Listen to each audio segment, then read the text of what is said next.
السلام عليكم ورحمة الله وبركاته. الحمد لله نحمده ونستعينه ونستغفره ونؤمن به ونتوكل عليه ونعوذ بالله من شرور أنفسنا ومن سيئات أعمالنا. من يهده الله فلا مضل له ومن يضلل فلا هادي له.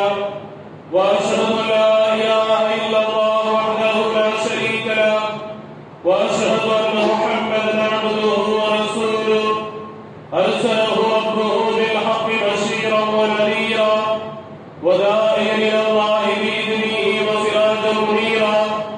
صلى الله تعالى عليه وعلى آله وصحبه أجمعين. أما بعد، قال الله تبارك وتعالى في القرآن العظيم والفرقان المجيد: أعوذ بالله من الشيطان الرجيم. بسم الله الرحمن الرحيم. ألا بذكر الله تطمئن القلوب. صدق الله العظيم. وقال رسول الله صلى الله عليه وسلم: لا تقوم الساعة حتى يقال في الأرض الله الله. صدق رسول الله صلى الله عليه وسلم.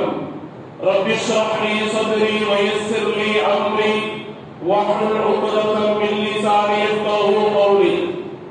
அளவற்ற அருளாளனும் நிகரற்ற அன்புடையவனுமாகிய வற்றா கருணை கடலாளன் ஆற்றல் மிகுந்த அல்லாஹ்வை போற்றி புகழ்ந்தவனாக எனது உரையை துவக்கம் செய்கிறேன். எல்லா புகழும் அகிலங்களை வச்ச அல்லாஹ் ஒருவனுக்கே உரித்தாகட்டும். அந்த ரப்புல் ஆலமீனுடைய சாந்தியும் சமாதானமும் நமது ஈர்மத தலைவர் ஹஸரத் முஹம்மது முஸ்தபா ரசூலுல்லாஹி ஸல்லல்லாஹு அலைஹி வஸல்லம் அன்னவர்கள் மீதும் அவர்களின் அடிச்சுவடுகளை பின்பற்றி வாழ்ந்து கொண்டிருக்கிற வாழப் போகிற அனைத்து நல்லடியார்களின் மீதும் அல்லாஹ்வின் அன்பும் அருளும் என்றென்றும் நின்று நிலவட்டுவார். கண்ணியத்திற்கும் நேசத்திற்குரிய அல்லாஹ்வின் நல்லடியார்களே, இன்றைய ஜும்ஆவின் தலைப்பாக எங்கே நிம்மதி? அன்பிற்குரிய அல்லாஹ்வின் நல்லடியார்களே, நாம் வாழக்கூடிய இந்த உலகத்திலே கடந்த காலகட்டங்களை போன்றல்ல, நாம் வாழக்கூடிய இன்றைய காலகட்டங்கள் என்பது விஞ்ஞானத்திலே, மருத்துவத்திலே, இன்னும் பல்வேறு துறைகளிலே அதிகமான வளர்ச்சி அடைந்த ஒரு காலமாக நாம் வாழ்ந்து கொண்டிருக்கிற இந்த காலகட்டங்கள் என்பது இருந்து கொண்டிருக்கின்றது. கடந்த காலகட்டங்களை போன்றல்ல, எங்கோ ஒருத்தர் இருப்பார்கள், அவரிடத்தில் பேசுவது என்பது ஏதாவது தபால்கள் கடிதத்தின் மூலமாக தான் பேச முடியும். அதற்கப்புறம் கொஞ்ச காலங்கள் வந்தது, டெலிபோன் வந்தது, கை தொலைபேசி வந்துவிட்டது. இப்பொழுது அதே போன்று ஏதாவது ஒரு ஊருக்கு செல்ல வேண்டும் என்று இருந்தாலும் கூட இன்றைக்கு இருப்பது போன்று ஒரு வாகன வசதிகள் அன்றைய காலகட்டத்தில் இல்லை. மருத்துவமும் அப்படித்தான். ஒரு காலங்கள் இருந்தது, மருத்துவங்கள் என்று சொன்னாலே எல்லா நோய்க்கும் ஒரே மருத்துவர் எல்லா நோய்க்கும் பார்ப்பார். ஆனால் இன்றைக்கு ஒவ்வொருத்தருக்கும் ஒவ்வொரு ஸ்பெஷல் டாக்டர்கள், மருத்துவர்கள் இருக்கிறார்கள். ஆக இப்படி இந்த காலகட்டங்கள் என்பது விஞ்ஞான ரீதியாகவும் மருத்துவ ரீதியாகவும் இன்னும் என்னென்ன துறைகள் இருக்கிறதோ எல்லா துறைகளிலுமே முன்னேறி உயர்ந்து நிற்கக்கூடிய ஒரு காலகட்டமாக இன்றைய காலகட்டங்கள் என்பது இருக்கிறது. ஆனால் இவ்வளவு வளர்ச்சி அடைந்த போதிலும் கூட மனிதர்களுக்கு மத்தியே நிம்மதி இருக்கிறதா என்றால் நிம்மதி இல்லை. கடந்த காலகட்டங்களை பார்க்கின்ற போது நம்ம முன்னோர்கள், அதற்கு முன்னால் வாழ்ந்த இளையேச செல்வர்கள், அதற்கு முன்னால் வாழ்ந்த தாபீன்கள், தபாழ் தாபீன்கள், அதே போன்று சஹாபாக்கள், இவருடைய காலகட்டத்தில் எல்லாம் இது போன்ற ஒரு வளர்ச்சி, இது போன்ற ஒரு விஞ்ஞானம், இது போன்ற ஒரு மருத்துவம் வருமா என்பதை அவர்கள் நினைத்து கூட பார்த்திருக்க மாட்டார்கள். அப்படிப்பட்ட ஒரு வளர்ச்சியான ஒரு காலகட்டங்கள். ஆனால் அவருடைய காலகட்டத்தில் இது போன்று இல்லை. ஆனால் அவர்கள் எவ்வளவோ நிம்மதியாக இருந்தார்கள். ஆனால் இன்றைக்கு என்னவெல்லாம் வேண்டுமோ நாம் நினைத்து பார்க்க முடியாத அளவிற்கு நிறைய எல்லா துறைகளும் நிறைய வளர்ச்சி பெற்றிருக்கிறது. ஆனால் மனிதர்கள் எந்த மனிதரை கேட்டாலும் நிம்மதி இல்லை. கடனால் நிம்மதி இல்லை, நோய்களால் நிம்மதி இல்லை, மருத்துவமனையால் நிம்மதி இல்லை, மருத்துவமனை தொடர் சோதனைகள் நிம்மதி இல்லை. எத்தனையோ குடும்ப உறவுகளுக்கு மத்தியிலே எத்தனையோ நிம்மதி இல்லாமல் சோதனைகள், கவலைகள், கஷ்டங்கள். நாம் பழக்க வழக்கமாக இருக்கக்கூடிய எத்தனையோ ஒரு நண்பர்கள் வட்டாரத்திலே அல்லது மகல்லாக்களிலே ஏதாவது ஒரு மனிதனை சந்திக்கின்ற பொழுது நடக்கின்ற அந்த உரையாடல்களிலே பேச்சுக்களிலே இப்படி எத்துணை எடுத்துக்கொண்டாலும் நிம்மதி இல்லாத ஒரு சூழல் என்பது இன்றைக்கு அதிகமான மனிதனிடத்திலே காணப்படுகிறது. எவ்வளவு கவலைகள், எவ்வளவு கஷ்டங்கள், திரும்புகின்ற இடமெல்லாம் மரணங்கள். நோய் மட்டுமா? மருத்துவமனை சோதனைகள் மட்டுமா? கடன் சோதனைகள் மட்டுமா? திரும்புகின்ற இடங்கள் எல்லாம் மரணம் என்பது 6 வயது முதல் 60 வயது வரை எத்தனையோ மரணங்களை நாம் பார்த்துக் கொண்டுதான் இருக்கின்றோம். இந்த வயதுதான் வரும் என்று நினைத்திருந்த 60 வயது அல்லது 70 வயதுதான். அல்லாஹ் சொன்னதை நாம் முழுமையாக ஏற்று அதை நம்ம கடைபிடிக்கிற அதை நம்பல. ஆனால் சமகாலத்தில் எத்தனையோ மரணங்களை நாம் பார்த்துக் கொண்டுதான் இருக்கிறோம். எத்தனை நம்முடைய குடும்பங்களிலே, நம்முடைய மகல்லாக்களிலே, நட்பு வட்டாரங்களிலே, உறவுகளுக்கு மத்தியிலே எத்துணை சிறு வயது மரணங்கள். சமீபத்தில் கூட நம்ம மகல்லாவில் அஸ்பியா என்ற நமது மதரசா மாணவி அல்லாஹ் தஆலா கேள்வி இல்லாத வேதனையான சொர்க்கத்தை அந்த சிறுமிக்கு அல்லாஹ் கொடுக்கிறார்கள் வழங்க வேண்டும். அதுபோல நமது குடும்பங்களில் எத்தனை பேர் நமக்கு பிரியமானவர்கள், நமக்கு நெருக்கமானவர்கள் நம்மை விட்டு பிரிந்து கபரில் அடங்கியிருக்கிறார்களோ அந்த பிரியமானவருடைய கபரை அல்லாஹ் பிரகாசமாக்கி அவர்களுக்கு சொர்க்கத்தை கொண்டு சுபச்செய்தி அறிவிப்பு செய்வானாக. அன்பிற்குரியவர்களே, இப்படி நிறைய சோதனைகள், நிறைய கஷ்டங்கள், இன்றைக்கு நிம்மதி இல்லாமல் இருக்கக்கூடிய ஒரு அவலமான நிலைகளை நாம் ஒவ்வொருத்தருடைய குடும்பங்களிலும் பார்த்து வருகிறோம். இதற்கு என்ன வழி? எங்கே நிம்மதி கிடைக்கும்? எங்கே நிம்மதி வரும்? எப்படி சந்தோஷம் அடைவது? இதற்கு என்ன வழிகள் என்று பார்க்கின்ற பொழுது குர்ஆன் எந்த ஒரு விஷயத்தையும் விட்டு வைக்கவில்லை. குர்ஆன் மனித சமுதாயத்திற்கு நிம்மதிகள் என்பது எந்தெந்த வழிகள் கிடைக்கும் என்பதை அல்லாஹ் குர்ஆனின் மூலமாக நமக்கு சொல்லி காட்டுகிறார். அல்லாஹ் குர்ஆன் மூலமாக சொல்றார், மனிதர்களுக்கு 3 விஷயங்கள் மூலமாக நிம்மதி கிடைக்கின்றது. 1, அலா பிதிக்ரில்லாஹி தத்மஇன்னுல் குலூப், அல்லாஹ்வை திக்ர் செய்வதால் நிம்மதி கிடைக்கிறது. 2வதாக மனைவி மூலமாக நிம்மதி கிடைக்கின்றது. அல்லாஹ் குர்ஆன் அது ஒரு வசனத்தில் சொல்றான், மனைவி என்பது நீங்கள் திருமணம் செய்வதன் மூலமாக உங்கள் மனைவியை கொண்டு உங்களுக்கு நாம் நிம்மதியை, சந்தோஷத்தை தருகிறோம் என்று அல்லாஹ் குர்ஆனில் சொல்றான். அவங்க சொல்றாங்க, நபி ஸல்லல்லாஹு அலைஹி வஸல்லம் அறிவித்ததாக சொல்றாங்க, இந்த உலகத்தில் ஒரு மனிதனுக்கு, ஒரு கணவனுக்கு நல்ல குணமுடைய மனைவி அமைந்து விட்டா இங்கே சொர்க்கத்தை பார்க்கலாம், இங்கே சொர்க்கத்தினுடைய வாழ்க்கை வாழலாம். எந்த ஒரு ஆண்மகன், எந்த ஒரு கணவனுக்கு சரியான குணம் இல்லாத ஒரு மனைவி அமைந்து விட்டது என்றால் இங்கே அவன் நரகத்தை பார்க்கலாம் என்று அலி ரலியல்லாஹு தஆலா அவர்கள் அறிவிப்பு செய்திருக்கிறார்கள். நபி ஸல்லல்லாஹு அலைஹி வஸல்லம் கூறினார், இது உண்மைதான். எத்தனை குடும்பங்களில் பார்க்கிறோம், எத்தனை கணவன்மார்கள் நிம்மதி இல்லாமல், ஏன் எத்தனை இடங்களில் எத்தனை கணவன்கள் தற்கொலை செய்வது கூட உண்டு. ஏன்? குடும்ப வாழ்க்கை என்பது சாதாரணமானதல்ல. கணவன் மனைவி வாழ்க்கை, குழந்தை குட்டி வாழ்க்கை என்பது ரொம்ப பக்குவமா, ரொம்ப நுணுக்கமாக இருக்கிறது. அதனாலதான் இஸ்லாம் சொல்லி தருகிறது, யார் திருமணம் செய்து கொள்கிறார்களோ, என்னங்க இஸ்லாத்தில் ஈமான் அவங்க பாதி நிறைவு செய்து விட்டார்கள், எவ்வளவு திருமணம் செய்யக்கூடியவர்கள் எவ்வளவு சிறப்புகள் எல்லாம் இருக்கிறது. அது 2வது நிம்மதி என்பது குர்ஆன் சொல்லுகிறது, மனைவியை கொண்டு, குடும்ப வாழ்க்கையை கொண்டு அல்லாஹ் நிம்மதியை தருகிறார். 3வதாக ஒரு மனிதனுக்கு நிம்மதி என்பது வீடு மூலமா, நம் குடியிருக்கின்ற வீடுகள் இருக்கிறது, அதன் மூலமாக அல்லாஹ் நிம்மதியை தருகிறார். அதனாலதான் வீடு வந்து வரக்கத்தான் ரஹ்மத்தான வீடுகளாக இருக்க வேண்டும். ஆகவே இப்படி 3 விஷயங்கள் ஒவ்வொரு மனிதனுக்கு நிம்மதி தரக்கூடியதாக இருக்கிறது என்று அல்லாஹ் குர்ஆனில் கூறுகிறார். ஆகவே இந்த 3ல் முதன்மையானது, முக்கியமானது என்றால் அலா பிதிக்ரில்லாஹி தத்மஇன்னுல் குலூப், அல்லாஹ்வை திக்ர் செய்வது என்பது இருக்கிறதே, நல்ல நிம்மதிகளை, சந்தோஷத்தை, மகிழ்ச்சியை தரக்கூடியதாக இருக்கிறது. அது முதலாவது விஷயம் மட்டும் சரியாகிட்டால் போதும். நம்முடைய வாழ்க்கை எப்போதும் அவனை அல்லாஹ்வை திக்ர் செய்து கொண்டே இருக்க வேண்டும். நம்முடைய வாழ்க்கையிலே திக்ர் என்று சொன்னால் எப்படி? இந்த எல்லா திக்ரிலும் அல்லாஹ் என்ற வார்த்தை இருக்கிறது. அல்லாஹ் என்ற வார்த்தை இருக்கிறது, ரொம்ப சக்தி வாய்ந்த வார்த்தை அல்லாஹ் என்பது. நம்ம போன போக்கில் சொல்லி போயிடும் அல்லாஹ் என்ற அந்த வார்த்தை இருக்கிறதே, அதை நாம் சோதனையில் இருக்கின்ற பொழுது, நிம்மதி இல்லாமல் இருக்கின்ற பொழுது, கஷ்டத்தில் இருக்கின்ற பொழுது அல்லாஹ் என்ற வார்த்தை அடங்கிய திக்ர்களை நாம் சொல்கின்ற பொழுது நம்முடைய மனது என்பது அவ்வளவு சந்தோஷம், அவ்வளவு மகிழ்ச்சி அடையும். நீங்க பாருங்க எல்லா திக்ரும் அல்லாஹ் என்ற வார்த்தை. அல்லாஹ் அக்பர் அல்லாஹ் இருக்கிறது, சுப்ஹானல்லாஹ் அல்லாஹ் இருக்கிறது, அஸ்தக்ஃபிருல்லாஹ் அல்லாஹ் இருக்கிறது, லா இலாஹா இல்லல்லாஹ் அல்லாஹ் என்பது இருக்கிறது, ஸல்லல்லாஹு அலைஹி வஸல்லம் அல்லாஹ் என்பது இருக்கிறது. இப்படி அல்லாஹ் என்பது எல்லா திக்ர்களிலும் அது அடங்கியிருக்கக்கூடியதாக இருக்கிறது. இது போன்ற திக்ர்களை அதிகமாக நம்முடைய வாழ்க்கையிலே நாம் அதிகமாக திக்ரை புரியப்படுகின்ற பொழுது நம்முடைய வாழ்க்கையில் நிம்மதியை பெற முடியும். எங்க தேடி போய் எங்க நிம்மதி கிடைக்கும்? எத்தனையோ பேர் வாழ்க்கையில் எங்கெல்லாமோ தேடி போறாங்க. எதுக்கு? நிம்மதிக்காக வேண்டி.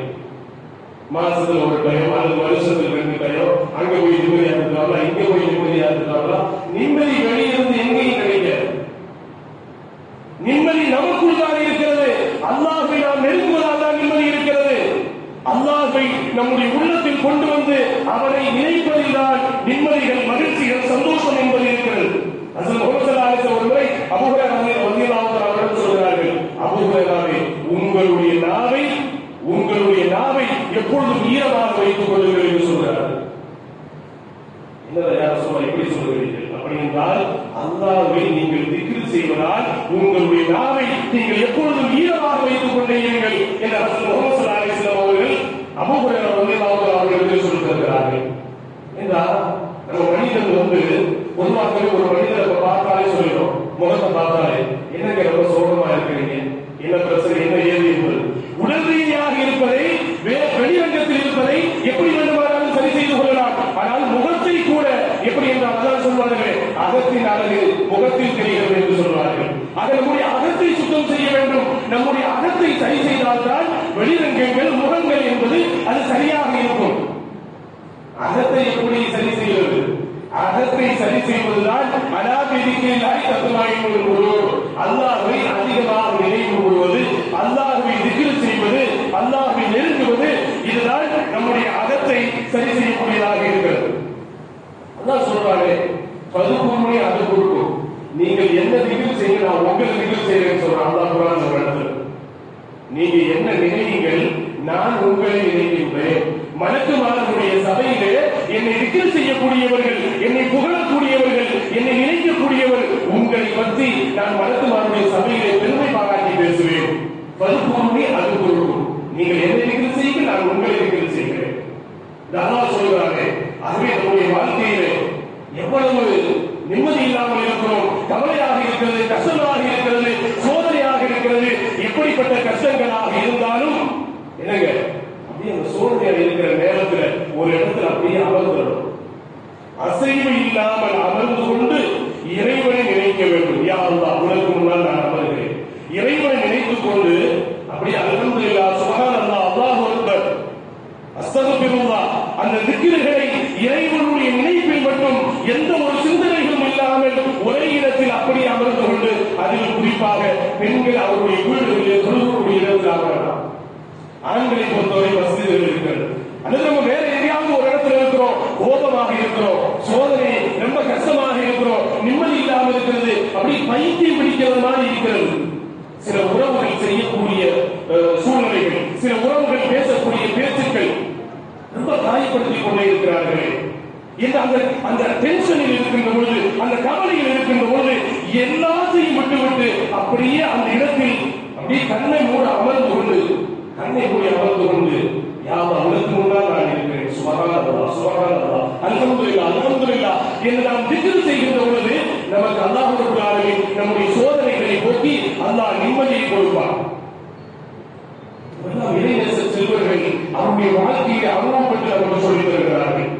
ஹஸரத் முஹம்மது ஸல்லல்லாஹு அலைஹி வஸல்லம் அவர்கள் அவர்களுடைய வாழ்க்கையிலே எப்பொழுதும் அவர்கள் திக்ருல்லாஹாக இருப்பார்கள். எப்பொழுதும் ஹஸரத் முஹம்மது ஸல்லல்லாஹு அலைஹி வஸல்லம் அதிகமாக தியானம் செய்யக்கூடியவர்களாக இருந்தார்கள். திக்ர் செய்வதால் எல்லாம் கிடைக்கும். அது இது என்றல்ல, திக்ர் செய்வதால் எல்லாமே கிடைக்கக்கூடியதாக இருக்கிறது.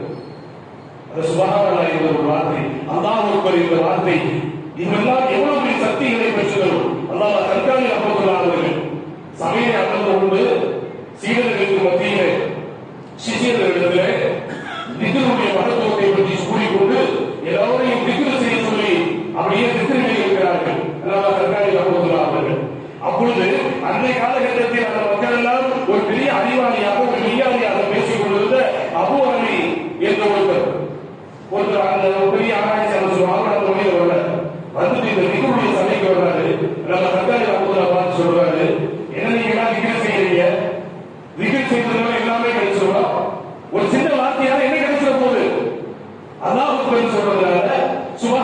சொல்றதுனால, அஸ்தக்ஃபிருல்லாஹ் சொல்றதுனால இந்த திக்ருனால என்ன கிடைக்க போகிறது என்று அவர் சொல்லிக் கொண்டிருக்கிற பொழுது அந்த சபையில் இருக்கிறவங்க எல்லாம் கேட்கிறாங்க, நாங்கள் திக்ரினுடைய சுவையை அறிந்து கொள்வோம். அல்லாஹ்வை தியானம் செய்தால் என்ன கிடைக்கும் என்பதை, அந்த சுவையை, அந்த மகத்துவத்தை நாங்கள் அறிந்து கொண்டுதான் இந்த திக்ரு மஜ்லிஸை நாங்கள் இருக்கிறோம். நீங்க இப்படி எல்லாம் சொல்லக்கூடாது. ஏதாவது சொல்லக்கூடாது. இல்ல இந்த வார்த்தையில போய் என்ன கிடைச்சிட போகுது என்று சொல்றப்ப நம்ம கற்காண்டில போது திடீர்னு அவர் பார்த்து சொல்றாங்க, போனா கல்ல சொல்றாங்க. இது பயங்கரமான கோபம் வந்துச்சு. யாரை பார்த்து என்ன வார்த்தை கூறியிருக்கிறார், யார் என்று தெரியுமா என்று இவருடைய மகத்துவத்தை, இவருடைய சிறப்பை பற்றி எல்லாம் சொல்லிக் கொண்டிருக்கிறார். அப்பொழுது அல்லாஹ் கற்காண்டி அவர்கள் சொன்னார்கள், வார்த்தை என்ன செய்யும் என்று சொன்னீர்கள். நான் சொன்ன ஒரு வார்த்தை உங்களை எப்படி மாற்றியது? உங்களை கோபம் வைக்கலையா? யார் பார்த்து என்ன சொல்றது கேட்கிறீங்க? எப்படி எல்லாம் மாறி போயிட்டீங்க. ஆக ஒரு வார்த்தை இப்படி மாற்றுகின்ற பொழுது, திக்ரில் இருக்கக்கூடிய வார்த்தை என்பது நாம் நிம்மதி இல்லாமல் இருக்கின்ற பொழுது, சோதனை கஷ்டங்களில் இருக்கின்ற பொழுது அல்லாஹ்வை திக்ர் செய்வதால் அந்த திக்ர்கள், அந்த வார்த்தை என்பது மாற்றாது என்று எப்படி நீங்கள் கூறுகிறீர்கள்? அல்லாஹ் கற்காண்டி அவர்கள் சொன்னார்கள். அதை அப்படி பார்க்கின்ற பொழுது திக்ர்கள் என்பது எவ்வளவு பெரிய சிறப்புகளை பெற்று வரக்கூடியதாக இருக்கிறது. என்ன கவலையாக, என்ன சோதனைகளாக இருந்தாலும் சரி, என்னுடைய ரப்பு எனக்கு முன்னால் இருக்கிறார், என்னுடைய ரப்புக்கு முன்னால் நான் அமர்கிறேன். இந்த உலகத்தில் என்னுடைய ரப்பு நாடாமல் என்னை யாரும் தொட முடியாது. என்னுடைய ரப்பு நாடாமல் என்னை யாரும் எதுவும் செய்துவிட முடியாது. இந்த உலகமே ஒன்று சேர்ந்தாலும் என்னுடைய ரப்பு நாடாமல் என்னுடைய ரிஸ்கை யாரும் தடுக்க முடியாது. என்னை யாரும் எதுவும் செய்துவிட முடியாது. என்னுடைய ரிஸ்கை என்னுடைய ரப்பு தடுத்து விட்டார் என்றால் இந்த உலகத்தை நாடினாலும் எனக்கு ரிஸ்க் தர முடியாது. அவன் ரிஸ்க் தருகிறான், அவன் படைத்திருக்கிறான், அவன் ஹயாத்துடையவன், அவன் ஹயாத்து கொடுக்கக்கூடியவன், அவன் மௌத்தை கொடுக்கக்கூடியவன். அந்த நினைப்பு நம்முடைய உள்ளத்தில் வரணும். ஏன் அவர் அதை பேசுகிறார், இவர் இதை பேசுகிறார், அந்த உறவு அப்படி பேசுகிறது, இந்த உறவு இதை பேசுகிறது, தொழில்துறையிலே, வியாபாரங்களிலே, பிசினஸ்களிலே, குடும்பங்களிலே ஏன் அதை போட்டு மனசுல போட்டு குழப்பி, ஏன் டென்ஷனாகி கவலையாகி, ஏன் நம்மை நாமே கெடுத்துக் கொள்ள வேண்டும்? என்னுடைய ரப்பு இருக்கிறான். எனக்கு என்ன சோதனை இருந்தாலும் அவருக்குள்ளால் நான் அமர்ந்து கொள்வேன். சுபஹானல்லாஹ், அல்லாஹு அக்பர், அஸ்தக்ஃபிருல்லாஹ். எனக்கு நிம்மதியை கொடுப்பேன், நிம்மதியை கொடுப்பார். அந்த சுவையை நாம் அறியவில்லை. அந்த சுவையை அறிந்து விட்டோம் என்றால் நாம் குழம்ப போவதில்லை, பயப்பட போவதில்லை, கவலைப்பட போவதில்லை, குழம்ப போவது எதுவும் இல்லை. அதுவே திக்ர் என்பது எவ்வளவு மகத்துவம் நிறைந்ததாக இருக்கிறது. சும்மா இருக்கிற நேரத்தில் ஏதாவது திக்ர் ஓதிக்கொண்டே இருக்கணும். எத்தனையோ வீடுகளில், திருமண வீடுகளில் இருக்கலாம், எத்தனையோ மௌத்து வீடுகளில் இருக்கலாம். அதை எல்லாம் பார்த்து சொன்னா மௌத்து வீடுகள் கூட எத்தனையோ இடங்களில் பொருளை பேசுறது தான் இருக்கு. சபைகள் தான் சிந்தனா பேசக்கூடிய சபைகள் மௌத்து வீட்டில் கூட இருக்கு.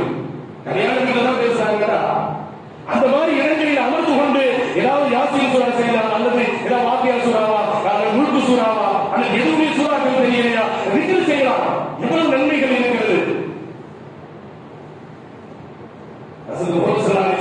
சொல்கிறார்கள் ஒரு ஹதீஸிலே, திக்ர் செய்யக்கூடியவர்கள் என்பவர்கள் அவர்கள் ஹயாத்தோடு இருக்கிறார்கள், யார் திக்ர் செய்யவில்லையோ அவர்கள் நடமாடும் பிணம் என்று சொன்னார்கள். அவர்கள் ஜனாசா, அவர்கள் மையத் என்று சொன்னார்கள். திக்ர் செய்யாதவர்கள் அவர்கள் வாழ்ந்து பிரயோஜனம் இல்லை என்பதாக அர்த்தம். அப்படி திக்ரிலே நாம் எவ்வளவு முக்கியத்துவமாக இருக்க வேண்டும். வரலாற்றிலே ஒரு அற்புதமான ஒரு நிகழ்வு ஒன்று பதியப்பட்டிருக்கிறது. இமாம் அஹ்மத் இப்னு ஹம்பல் ரஹ்மத்துல்லாஹி அவர்கள் ஹன்பலி மذஹபை தொகுத்தவர்கள். இமாம் அஹ்மத் இப்னு ஹம்பல் ரஹ்மத்துல்லாஹ் மிகப்பெரிய கல்வி கடல், பெரிய உஸ்தாத். அஹ்மத் இப்னு ஹம்பல் ரஹ்மத்துல்லாஹி அவர்கள் கேள்விப்பட்டிருக்கிறீர்கள் இந்த வரலாறு. பக்தாதை நோக்கி பயணம் செய்து வருகிறார்கள் இமாம் அவர்கள். அந்த காலகட்டத்தில் இவங்களை பார்க்கணும்னு சொல்லி எத்தனையோ மக்கள் தவ கிடக்கிறாங்க, இந்த இமாம பார்க்கணும்னு சொல்லி. ஆனா இவங்க தான் அஹ்மத் இப்னு ஹம்பல் சொல்லி யாருக்கும் பேசா தெரியாது. இந்த காலகட்டத்தில் மாதிரி வளர்ச்சி அவங்களுக்கு இல்லையே. இந்த காலகட்டத்தில் அவரு தங்கள் உஸ்தாது சொல்றாங்க, அது கேரளாவில் தங்கள் உஸ்தாது அது ஒரு ரொம்ப பரவியும். தமிழ்நாட்டில் தங்கள் உஸ்தாது இருக்கிறாங்க, வெளியே தெரியாது. அந்த அளவுக்கு தெரியாத ஒரு காலகட்டங்கள். ஆனால் அவர்களை பார்க்க வேண்டும் என்று நிறைய பேர் தவம் கிடக்கிறார்கள். இமாம் அஹ்மத் இப்னு ஹம்பல் ரஹ்மத்துல்லாஹி பக்தாதை நோக்கி வருகிறார்கள். இரவு நேரம் ஆகிவிட்டது. இரவு நேரமாக பள்ளிவாசலில் தொழுது போகிறார்கள். பள்ளிவாசலில் தொழுது விட்டு பள்ளிவாசலை ஓய்வு எடுக்கலாம் என்று இருக்கின்ற பொழுது பள்ளிவாசலில் அவர்கள் வெளியே தோன்றிவிட்டார்கள். இவர்கள் தான் அன்றைக்கு இருக்கக்கூடிய பெரிய கல்விகள், பெரிய உஸ்தாது, பெரிய மார்க் அறிஞர் அவங்களுக்கு யாருக்கும் தெரியாது. வெளியே தோன்றிவிட்டார்கள். சில பள்ளிவாசலுடைய வாசப்படியிலாவது படுக்கலாம் என்று இருக்கின்றப்ப அங்கேயும் படுக்கிறதுக்கு அனுமதிக்கிறார். வெளியே தோன்றி விடுகிறார்கள். தோன்றிவிட்டு பள்ளிவாசலுடைய கல்வி சாத்தி கொண்டார்கள். அப்படியே அந்த பள்ளிவாசலுக்கு நேராக பார்க்கிறார்கள், ஒரு ரொட்டி கடை ஒன்று இருக்கிறது. அந்த ரொட்டி கடையை பார்க்கிறார்கள். அன்பன் ராமத்துள்ளார்கள் பார்க்கிறது ரொட்டி கடையில். அந்த ரொட்டி கடைக்காரர் கடுமையான மழை வேலை வந்துருச்சு. மழை இவங்க பள்ளிவாசலுடைய அந்த வெளியில நிற்கிறாங்க, மழை நினைந்த மாதிரி. இமாம் பார்த்து, பெரியவர் இங்க வாங்க, இங்க வந்து என் கடையில உட்காருங்கன்னு சொல்லி அந்த ரொட்டி கடைக்காரர் சொல்றாரு. வந்தாங்க, ரொட்டி கடையில ஒரு ஓரமா உட்காருறாங்க. உட்கார்ந்து அந்த ரொட்டி கடைக்காரர் இருக்கிறாரு, மாவு பிசைகிறார். சப்பாத்திக்கு போட்டு அந்த ரொட்டி போடுவதற்கு மாவை பிசைந்து கொண்டு இருக்கிறார். பிசைந்து கொண்டு இருக்கின்ற பொழுது வாயிலே முன்னுக்கு கொண்டே இருக்கிறார். நம்ம கவனிச்சு பார்த்தாங்க. கவனிச்சு பார்த்தா சுபஹானல்லாஹி வ பிஹம்திஹி சுபஹானல்லாஹில் அஸீம், சுபஹானல்லாஹி வ பிஹம்திஹி சுபஹானல்லாஹில் அஸீம் திக்ர் செய்து கொண்டே அவர் மாவை பிசைந்து கொண்டிருக்கின்றார். வரலாற்று ஆசிரியர்கள் எழுதுகிறார்கள். அப்ப இமாம் அஹ்மத் இப்னு ரஹ்மத்துல்லாஹி கேட்டாங்களா, நீங்க எத்தனை வருஷமா எத்தனை நாளா இந்த மாதிரி நீங்க திக்ர் சொல்லி மாவை பிசைகிறீர்கள் என்று கேட்கிறோம். ரொம்ப வருஷமா இருந்தா திக்ர் சொன்னாதான் எனக்கு மாவை பிசைய முடியும். திக்ர் நின்று விட்டது என்றால் கையும் நின்றுவிடும். நான் இப்படியே பல வருடங்களாக பழகிவிட்டேன் என்று அவர் சொல்லுகின்ற பொழுது இமாம் அஹ்மத் இப்னு ஹம்பல் ரஹ்மத்துல்லாஹி அவர்கள் ஆச்சரியப்பட்டு கேட்டார்களா, அப்படி என்றால் அல்லாஹ் உங்களுக்கு ஏதாவது சிறப்பை கொடுத்திருப்பார். திக்ர் செய்வது சாதாரணமான ஒரு விஷயம் அல்ல. நீங்கள் இப்படிப்பட்ட ஒரு சூழ்நிலையிலும் திக்ரை இவ்வளவு பிரியப்படுகிறீர்கள் என்றால் ஏதாவது ஆச்சரியமான ஒரு விசேஷ தன்மை உங்களிடத்தில் இருக்க வேண்டுமே என்று கேட்கிற போது அந்த ரொட்டி கடைக்காரர் சொன்னாரா, ஆமா, நான் என்ன துவா செஞ்சாலும் தப்புவாரு. நான் திக்ரில் இவ்வளவு பிரியமா இருக்கிறதுனால என்ன பிரார்த்தனை செஞ்சாலும் அது உடனே ஏற்றுக்கொள்ளப்படும். ஆனா ஒரே ஒரு துவா ஒன்றும் அமலாகாம இருக்கு. என்ன துவான்னு கேட்கிறப்ப, இல்ல இன்றைய காலகட்டத்துல ஒரு பெரிய ஒரு இமாம் ஒருத்தர் இருக்கிறார். அவர் பேரு இமாம் அஹ்மத் இப்னு ஹம்பல், பெரிய வரலாற்று ஆசிரியர், பெரிய உஸ்தாத். அவரை பார்க்கறது எனக்கு ரொம்ப வருஷமா ஆசை. அந்த மகான நான் மௌத்தாகிறதுக்குள்ள பார்க்கணும்னு சொல்லி அல்லாஹ் துஆ செஞ்சுட்டு இருக்கிறேன் இந்த விக்ரி மூலமாக என்று சொன்னவுடனே அப்படி இமாம் அஹ்மத் இப்னு ரஹ்மத்துல்லாஹி அப்படியே அழுது விட்டார்கள், கண்ணீர் வடித்து விட்டார்கள். அழுது விட்டு சொன்னார்களாம், ரொட்டி கடைக்காரரே, உங்களுடைய அந்த துஆவையும் அல்லாஹ் கபூல் செய்து கொண்டார். நீங்கள் யாரை பார்க்க வேண்டும் என்று இருக்கிறீர்களோ அந்த அஹ்மத் இப்னு ஹம்பல் நான் தான் என்று சொல்லி இமாம் அவர்கள் அறிமுகப்படுத்திக் கொண்டார்கள். அப்படி என்றால் திக்ர் செய்வது என்பது இருக்கிறது. நாம் ஏதாவது ஒரு நேர்ச்சை செய்து நாம் திக்ர் செய்தாலும் சரி, நம்முடைய ஹலாலான ஆதத்துகள் எத்தனையோ நம்முடைய உள்ளத்தில் இருக்கும். அதை நினைத்து நாம் திக்ர் செய்தாலும் சரி, அல்லாஹ் அவ்வளவு சீக்கிரமாக அதை நிறைவேற்றி கொடுப்பான். அவ்வளவு வேகமாக அதை கபூல் செய்யக்கூடியவராக அல்லாஹ் இருக்கிறார். அது முக்கியமாக இந்த திக்ர் ரொம்ப விசேஷமான திக்ர். இதெல்லாம் ஞாபகம் வச்சுக்கோங்க. சுபஹானல்லாஹி வ பிஹம்திஹி சுபஹானல்லாஹில் அஸீம். இது போன்ற திக்ர்கள் எத்தனையோ திக்ர்கள் இருக்கிறது. அதுவே நம்முடைய வாழ்க்கையில் எத்தனையோ பேர் மன நிம்மதி இல்லாமல் சோதனைகள் கஷ்டங்களில் இருக்கிறோம் என்று ஒவ்வொரு குடும்பங்களிலும் எங்கு பார்த்தாலும் இந்த நிம்மதி இல்லாத ஒரு சூழ்நிலை என்பது எல்லா இடங்களிலும் இருக்கக்கூடியதாக இருக்கிறது. ஆகவே நாம் திக்ரோடு தொடர்பாக ஆக வேண்டும். என்று சொன்னால் அல்லாஹ் என்ற அந்த திக்ர் அவ்வளவு மகத்துவமானதாக, அவ்வளவு உயர்ந்ததாக இருந்து கொண்டிருக்கின்றது. ஆனால் நம்ம மனிதர்கள் எத்தனையோ பேர் என்ன நினைக்கிறோம், இந்த நிம்மதிக்காக வேண்டி எங்கெங்கேயோ போகக்கூடியவர்கள். அதாவது இன்னும் அதிகமான மனிதர்கள் என்ன நினைக்கிறார்கள் சொன்னால், காசு பணங்கள் பொருளாதாரங்கள் வந்தால் நிம்மதி வந்துவிடும் என்று நினைக்கிறார்கள். அந்த பொருளாதாரம் காசு பணம் உள்ளவரிடத்தில் போய் கேட்டால் தான் தெரியும். இன்றைக்கு எத்தனையோ தியான சபைகளுக்கு எத்தனையோ நிம்மதியை தேடி அடையக்கூடியவர்கள், முக்கால்வாசி பேர் பணம் காசு உடையவர்கள், பொருளாதாரம் உடையவர்கள் தான் நிம்மதியை தேடி அடைந்து கொண்டிருக்கிறார்கள். எல்லாத்துக்கும் இருக்குது. அதிகமான யாரும் சொன்னா காசு பணம் உண்டாகும். ஆனா எத்தனையோ பேர் என்ன நினைக்கிறாங்க, காசு பணம் வந்தா நம்ம நிம்மதியா இருந்ததெல்லாம், நம்ம சந்தோஷமாக இருந்ததெல்லாம் இதை நினைத்துக் கொண்டிருக்கின்றார்கள். வேடிக்கையாக ஒரு காலத்தில் ஒரு கதை கூட சொல்லுவார்கள். ஒரு பெரிய அரண்மனை போன்ற ஒரு மாளிகை வீடு.